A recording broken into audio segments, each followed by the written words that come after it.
So if you're looking to buy a Bronco, or you already have a Bronco and are looking to modify it, I want to go over 3 specific viewpoints when it comes to the performance capabilities, the suspension and wheel and tire setup, and also the reliability of the vehicle, to know what you're kind of getting into and what to expect to modify on this vehicle to get your desired outcome. So this video is going to detail a lot of info, what you need to know before you start buying parts for your Bronco.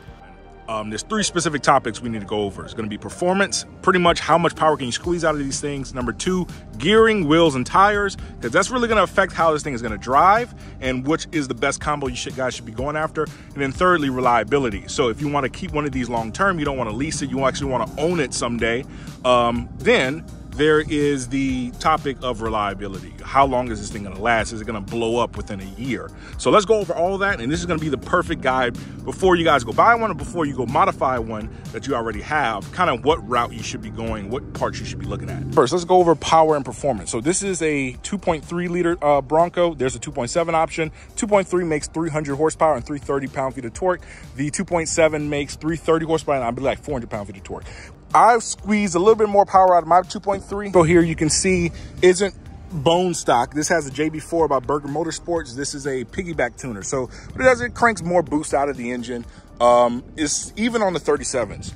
This thing still moves out. It still moves out of its way pretty damn good. I'm now on map 4 with the E30 blend, and I'm seeing sub 7 seconds 0 to 60s, which is faster than factory, and I'm on 37s. Let me just, if you understand what I'm talking about, that's kind of impressive for a little 2.3 4-cylinder. And the fact is too, a lot of people don't understand is when it comes to piggyback tuners, all you're doing is plugging in sensors and nothing is permanent. So if I unplug the sensors, plug everything and route it back to stock, remove the JB4 that's pretty much zip tied here, and take off the OBD2 port, it's literally untraceable. If you want to have the most power, if you're just all about power, get the 2.7, obviously.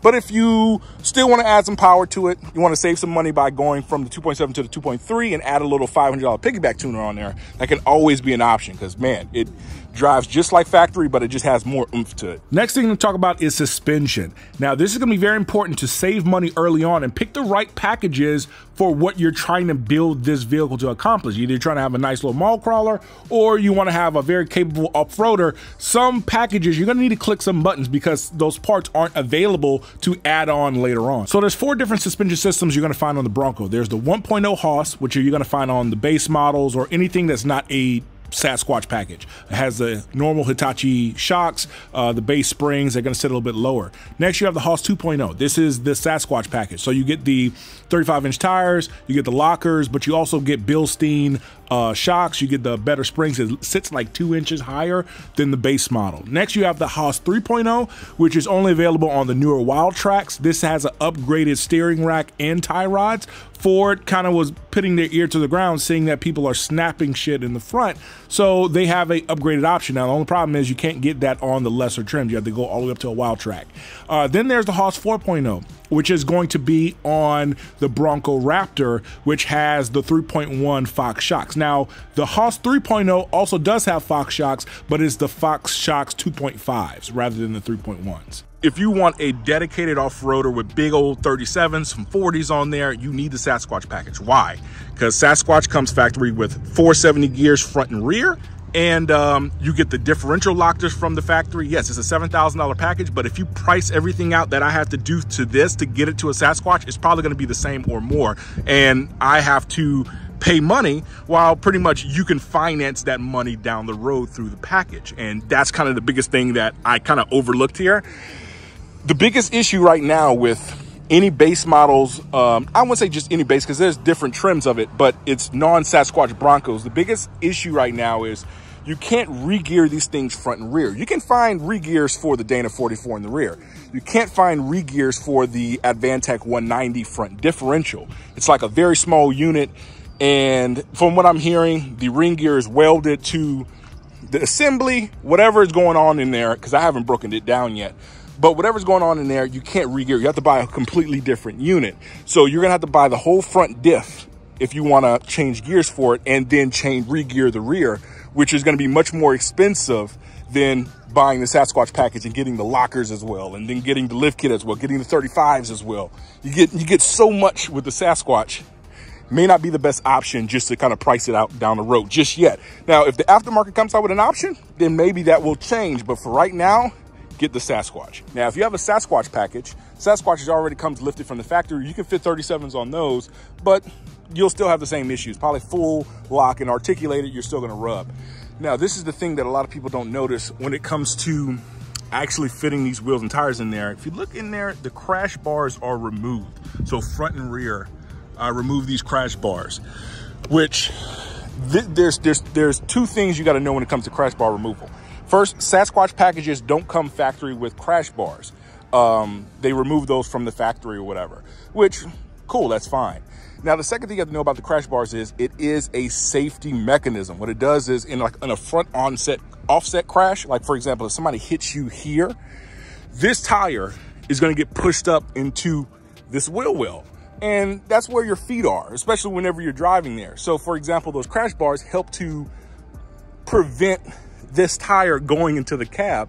Now, most of us, we really don't, the majority of us don't really give a shit about safety when it comes to vehicles. We just want something that looks cool, it's fast, or whatever, and whatever happens is whatever happens. Worst case scenario, things can happen. You can have a crash, and you really don't want this big, meaty, chunky wheel and tire to just crush all in there and your legs up. So that's all I'm really saying. So if safety is of your concern, don't remove the crash bars. If you don't give a shit about safety and you want to look cool or whatever, take them off and so be it. Now, if you may be on the fence of buying a Bronco or modifying it, for example, pitting wheels and tires on it because of the overblown, out of proportion tie rod issue everybody talks about, you mainly get these tie rod failures for two reasons. The first reason is the tie rod is naturally supposed to be a fuse. It's supposed to break in a scenario where it doesn't transfer that energy to the rack and screw your rack. You can replace a tie rod for 120 bucks. The rack may cost thousands of dollars to replace. And also number two, there's situations where there's improper driving technique on obstacles where people bump rocks and people just full throttle everywhere using 400 pound-feet of torque that a 2.7 can make, and they snap a tie rod and say, oh, it's a shitty vehicle, when in fact it's your shitty driving. Now, in my opinion, if it's that big of a concern for you, just buy a billet tie rod kit. It's gonna range right around 800 bucks. Get some RPG billet tie rods, and boom, you bulletproof your tie rod setup. Now, you're gonna transfer more energy to the rack, so I would say don't go so aggressive when you go crawling, and save up for a rack upgrade that Ford Performance is gonna have in the future. Reliability.